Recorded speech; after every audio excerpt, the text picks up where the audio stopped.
Hey, Justin Popovich here. Today I want to share something with you that I've been noticing a lot when I'm dealing with people that I'm mentoring or helping in business, or even roles reverse when I've gone to mentors to get some help. I've noticed this pattern, and I thought sharing it with you would maybe help you depending on where you're at in your business. Even if you're doing well, maybe you've reached a sticking point. What I'm about to talk about could be part of the reason why you're stuck, and also part of the reason why you can go on beyond and exceed where you're at right now. Again, regardless of your level. And what it is that let's take the example of when I'm mentoring someone else. They come to me for help. Most people that are either aspiring entrepreneurs or they're already an entrepreneur and they're just looking for kind of getting that next level, they already have a pretty good idea of what they want to do, a project they want to take on, something that's going to help them make money, advance their business, advance them as people, what have you. They have a good idea. They even have sometimes a partial or fairly laid out action plan, but they want me to kind of look at it and say, yes, this is a good idea, or no, it's not a good idea.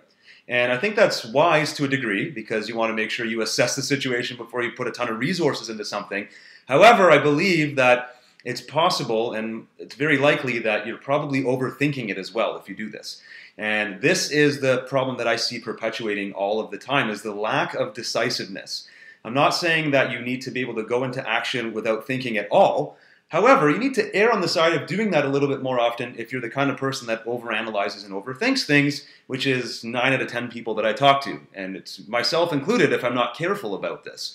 So here's a really interesting aspect of all this. The whole point of this conversation is sometimes I'll look at somebody will bring me a good plan or seemingly a good plan, but in the back of my mind, I really don't know if they go and execute all the steps and spend money to implement the idea and then the time to invest into it, if it's really going to work. I don't know, and either do they, but they're kind of coming to me. I'll look at the situation. If I think it's something that they can benefit from, then I'll just tell them to go for it, and I'll almost lie and say, this is a good idea.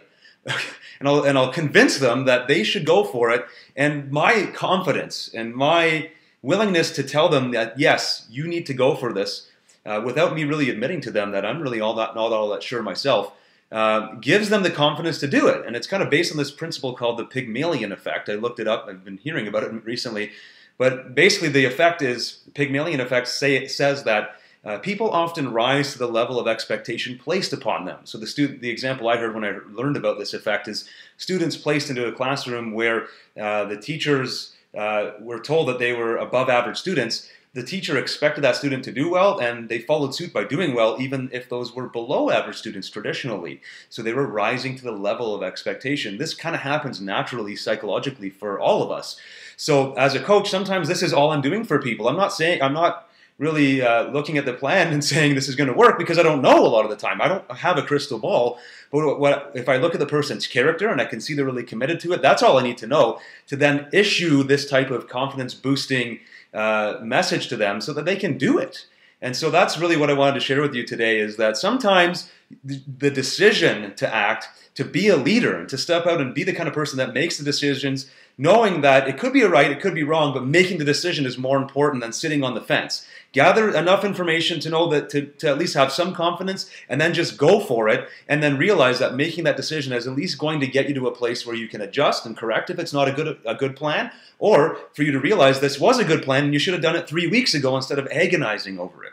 So you don't need a coach to do this for you. You can do it for yourself. And now that you know this, you can start doing this for other people as well. Again, not using it in a way to destroy people or to hurt them or harm them, but knowing the way this effect works on people. And if it's somebody you're dealing with that has the strength of character to persist and to do well, and they have a fairly decent plan, then give them the confidence by saying, this is a good idea, go for it, I love it, I think you can pull this off, I'm here to support you. We can all do this for each other, and it works really well. So I hope that helps you, hope that gives you a little bit of insight. Again, taking you from wherever level you're at right now, whether you're just starting out or maybe you're doing really well and you're at a plateau, this type of conversation I truly believe can help you. So I'd love to hear from you if you have any comments.